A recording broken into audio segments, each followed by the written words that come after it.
আমরা কি এক ফ্যাসিস্ট সরায় কি আরেক ফ্যাসিজমে কি প্রবেশ করলাম কিনা আমার আসলে জানা নাই। পিএসসি কে হাসিনা পরবর্তী বাংলাদেশ আমরা স্বৈরাচারী প্রতিষ্ঠান হিসেবে বেড়ে উঠতে দিব না। যে ছেলে মেয়েটা সারাদিন লাইব্রেরিতে পড়াশোনা করছে, আসা যাওয়া করছে, তাকে আপনি তার এলাকার একটা জমি জমার মামলায় তার পারিবারিক শত্রুতার কারণে আপনি তার ভেরিফিকেশন আটকে দিলেন, এটা আমরা এই নতুন বাংলাদেশে চাই না। আমরা এখান থেকে পিএসসি কে আলটিমেটাম দিচ্ছি, 48 ঘন্টার মধ্যে ওই সচিবকে যদি আপনারা অপসারণ না করেন এবং আমাদের দফাসমূহ নিয়ে আমাদের সাথে যদি আলোচনা না বসেন, আমরা 48 ঘন্টা পরে আবার বৃহত্তর আন্দোলনে ডাক দিব। পিএসসির মতো একটা প্রতিষ্ঠান, এর আগেও এখানে অনেক আন্দোলন সংগ্রাম হয়েছে। বিগত ফ্যাসিস্ট সরকার আমলেও আমাদের সাথে যে ধরনের আচরণ করা হয়েছে, আমরা গত 15 বছর ইতিহাসে মনে হয় হাসিনার আমলে এই ধরনের মারপিট দেখি নাই। তাহলে আসলে কি আমরা কি এক ফ্যাসিস্ট সরায় কি আরেক ফ্যাসিজমে কি প্রবেশ করলাম কিনা আমার আসলে জানা নাই। বা যৌথ বাহিনীর যে সদস্যরা এখনো অন গ্রাউন্ড ডিউটি করতেছেন, তাদের মধ্যে কি ফ্যাসিস্টের দোষর আছে কিনা আমাদের আসলে জানা নাই। কারণ ওনারা খুব ভালো মতো জানেন এখানে কারা হিসাব বসছে। সবাই বিসিএস পরীক্ষার্থী, রাষ্ট্রের সর্বোচ্চ চাকরিটার জন্য এই ছেলেপেলেগুলো অলরেডি যোগ্যতা প্রমাণ করছে। সবার অ্যাডমিট কার্ড আছে, সবাই পিলি উত্তীর্ণ, কেউ লিখিত উত্তীর্ণ। এদেরকে এভাবে মেরে যখন আপনি হাতের আঙ্গুল ভেঙে দেবেন, আপনি আসলে হাতের আঙ্গুল ভাঙতেছেন না, আপনি রাষ্ট্রের মেরুদণ্ডে আঘাত করতেছেন।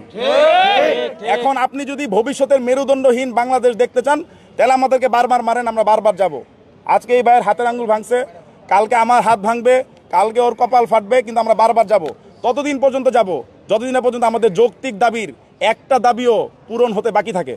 আমাদের প্রথম দফা, যেটা এখন যে উদ্ভূত পরিস্থিতি তৈরি হয়েছে, আমাদের সবার মনের সন্দেহ যে অলরেডি 46তম বিসিএস লিখিত পরীক্ষাটার প্রশ্ন অলরেডি ফাঁস হয়ে গেছে এবং এই প্রশ্নটা বিজিপিএসে ছাপানো সেই প্রশ্ন যেটা দিয়ে আমাদেরকে পরীক্ষায় বসতে বাধ্য করা হচ্ছে।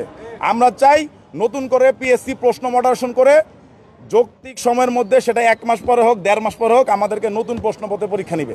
দ্বিতীয় যেটা হলো, এই যে বিসিএস এর ধারাবাহিক জট কমানো নিরসনের লক্ষ্যে তো 44-এর ভাইবার প্রায় 6000 ভাইবা বাকি রেখে আপনি ওই ক্যান্ডিডেটগুলোকে কেন আবার 46-এর রিটার্ন 47-এর পিলিতে বসাচ্ছেন?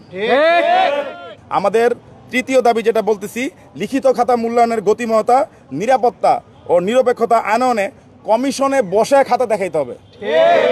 চতুর্থ, আমাদেরকে সবসময় বলা হয় যে পিএসসির গতিশীলতা আনয়ন করা সম্ভব হচ্ছে না কমিশনের সদস্য সংখ্যার একটা লিমিটেশনের কারণে। তাহলে দ্রুত একটা অধ্যাদেশ জারি করে কমিশনের সদস্য সংখ্যা বাড়ান, 5 জন বাড়ান বা 10 জন বাড়ান, ঠিক আছে, বাড়িয়ে সেটাকে 25 থেকে 30 জন উন্নীত করেন। তাহলে দেখা যাবে কি যে যখন ভাইবার প্রক্রিয়াটা শুরু হয়, তখন সেই প্রক্রিয়াটা দ্রুত শেষ করতে পারবে কমিশন। আমাদের পঞ্চম দফা, পদের অপচয় হয়। আপনারা জানেন যে 44তম অলরেডি ভাইবা দিচ্ছে, আপনি যদি তাকে 46তম রিটার্নে বসান, ঠিক আছে, বা 47তম প্রিলিতে বসান, এই লোকটা যখন ক্যাডার হয়ে যাবে 44তমতে, সে তো 46তম একটা রিটার্ন পরীক্ষার্থী হিসাবে ওই সিটটা ব্ল্যাঙ্ক যাবে, 47তম একটা প্রিলি পরীক্ষার্থী হিসেবে ওই সিটটাও ব্ল্যাঙ্ক যাবে। আপনি ধারাবাহিকতা রক্ষার্থে আগের বিসিএসটা আগে শেষ করেন, তাহলে দেখা যাবে কি একই প্রার্থী বারবার একাধিক বিসিএসে বসতেছে না, একই প্রার্থী ডাবল বার ক্যাডার সুপারিশ হচ্ছে না। 6 নাম্বার, সবচেয়ে বড় অস্বচ্ছতার জায়গা বিসিএস এর একদম প্রথম ধাপে শুরু হয়, সেটা হলো প্রিলিমিনারি পরীক্ষা। আপনারা জানেন বাংলাদেশে যত বড় বড় পাবলিক পরীক্ষা হয়, ঢাকা বিশ্ববিদ্যালয়ের ভর্তি পরীক্ষা, মেডিকেলের পরীক্ষা, এইগুলোতে কিন্তু এমসিকিউ বেসড পরীক্ষা হয়, এমসিকিউ টাইপ। এখানে কিন্তু একটা শিক্ষার্থী পরীক্ষা দেওয়ার পরে রেজাল্টে কিন্তু তার মার্কসটা দেখতে পারতেছে সে কত পাইছে। আমরা এত বড় একটা পাবলিক পরীক্ষা দিচ্ছি, আমরা জানি না আমি প্রিলিমিনারি কত পাস করে উত্তীর্ণ হলাম আর কত কত নাম্বার না পেয়ে অনুত্তীর্ণ হলাম। আমি কি 0.5-এর জন্য বাদ পড়লাম নাকি 5-এর জন্য বাদ পড়লাম? পিএসসি কে হাসিনা পরবর্তী বাংলাদেশ আমরা স্বৈরাচারী প্রতিষ্ঠান হিসেবে বেড়ে উঠতে দিব না। তো আমাদের কথা হলো, প্রিলি, লিখিত এবং ভাইবার এই 3টার মার্কস পরীক্ষা হয়ে যাওয়ার সাথে সাথে প্রকাশ করতে হবে। 7 নাম্বার, আমাদের আপনারা জানেন যে এই পিএসসি সুপারিশ করার পরে আমাদের এই সুপারিশের পরবর্তী ফাইলটা চলে যায় জনপ্রশাসন মন্ত্রণালয়ে, সেখানে পুলিশ ভেরিফিকেশন হয়, সেখানে আরও আদার্স একটি রাষ্ট্রে একজন কর্মকর্তাকে নিয়োগ দেওয়ার জন্য সরকারের যে প্রক্রিয়াগুলো সরকারে ফলো করা দরকার, সরকার সেগুলোকে ফলো করে। কিন্তু এই ভেরিফিকেশনের নামে অনেক লোককে কিন্তু অতীতেও হয়রানি করা হয়েছে। এই নতুন বাংলাদেশে যাতে ভেরিফিকেশনের নামে কোনো হয়রানি না হয়, সেটা আপনাদের কাছে আমরা আবেদন জানাই। হ্যাঁ, নিষিদ্ধ কোনো সংগঠনের সদস্য যদি সরকারি চাকরিতে প্রবেশের পায়তারা করে, সেই ক্ষেত্রে আইন শৃঙ্খলা রক্ষাকারী বাহিনী অবশ্যই ভেরিফিকেশন করার সময় সেটা খেয়াল রাখবে। কিন্তু কারো কোনো রাজনৈতিক সংশ্লিষ্টতা নাই। যে ছেলে মেয়েটা সারাদিন লাইব্রেরিতে পড়াশোনা করছে, আসা যাওয়া করছে, তাকে আপনি তার এলাকার একটা জমি জমার মামলায় তার পারিবারিক শত্রুতার কারণে আপনি তার ভেরিফিকেশন আটকে দিলেন, এটা আমরা এই নতুন বাংলাদেশে চাই না।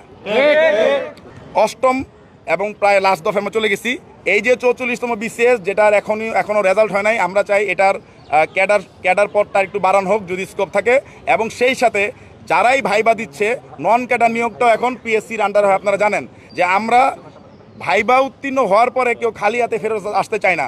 ন্যূনতম একটা 10ম গ্রেড, 11তম গ্রেড অথবা 12তম গ্রেড একটা চাকরি নিয়ে ছেলেপেলেরা যাতে ফেরত যাইতে পারে পিএসসি সে ব্যবস্থা করুক। এবং সবশেষে এই দফার বাইরে একটা কথা, আমাদের উপরে এই 2 দফা ন্যাক্কারজনক হামলা এবং পিএসসির মধ্যে যত ধরনের অরাজকতা বিশৃঙ্খলা চলতেছে এর মূল কারিগর হলো পিএসসি সচিবালয় এবং সচিবালয়ের প্রধান পিএসসি সচিব, উনি আমাদের উপরে এই ধরনের মানে জঘন্য রকমের হামলা এবং আমাদেরকে ঘিরে যত ধরনের উদ্ভট নোটিশ প্রণয়ন হয়েছে সব কিছুর কারিগর উনি।